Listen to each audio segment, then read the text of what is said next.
سلامونه ملګرو. په طبع کې انسان یا خول دا ټیکنیک ته چې انسان د انسان ژوندۍ به بچ کولای شي، خو مسله دا چې اکثر موږ ته پته نه وي، موږ یریږو او ډیرو ډاکټرانو ته هم په صحیح طریقې په دې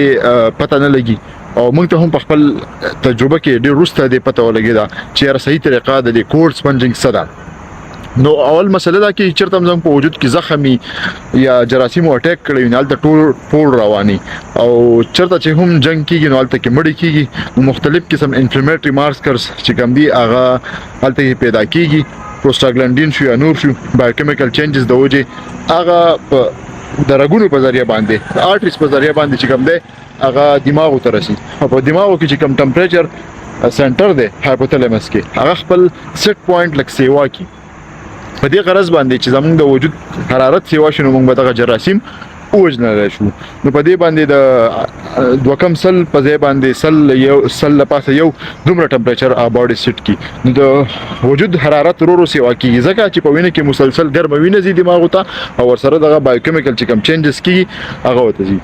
نو اوس که چرته منګه دغه انسان یخو په صحیح طریقه باندې نو هغه طریقه دار ټول ناول هغه رګ به یخه چې هغه کې وینه ډایرکټ دماغ ته ځي، نو هغه دلته چې کوم زمونږ دوه غټ رګونه دي کاروټیډ آرټریز چې وته وي هغه به ټول نه لومبه یخه دغه پسې ورپسې چې کوم دي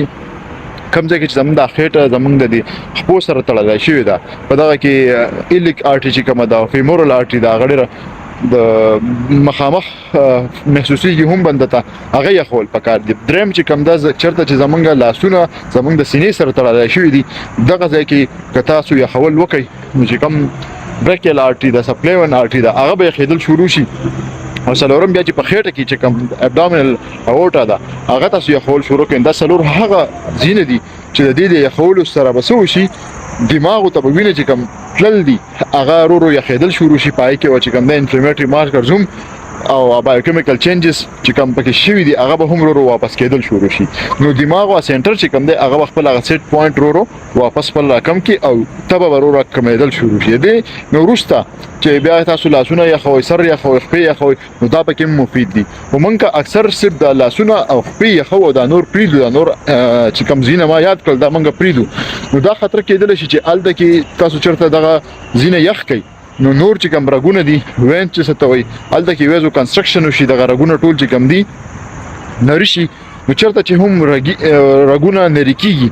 الته کې نور حرارت سیوا کېدو خطر راشي، ځکه چې د وجود لپاره د طبي د وستو د ګرمایش ته وستو مختلف لارې دي. پای کې چې کوم دې زمونږ پړپوسان دي زمونږ تشې میچازي ډکې میچازي دي خو ټول ضروري پکې چې کوم دې هغه سکین دی یعنی چمړه ده او په چمړه کې دغه رګونه چرته رګونه غټیږي نو الته کې ټمپریچر ورو د وجود نه اوزي او چرته چې رګونه کچکیږي یا راتنګيږي نو الته کې د وجود حرارت ورو سیوا کیږي. نو مونږ چرته د نور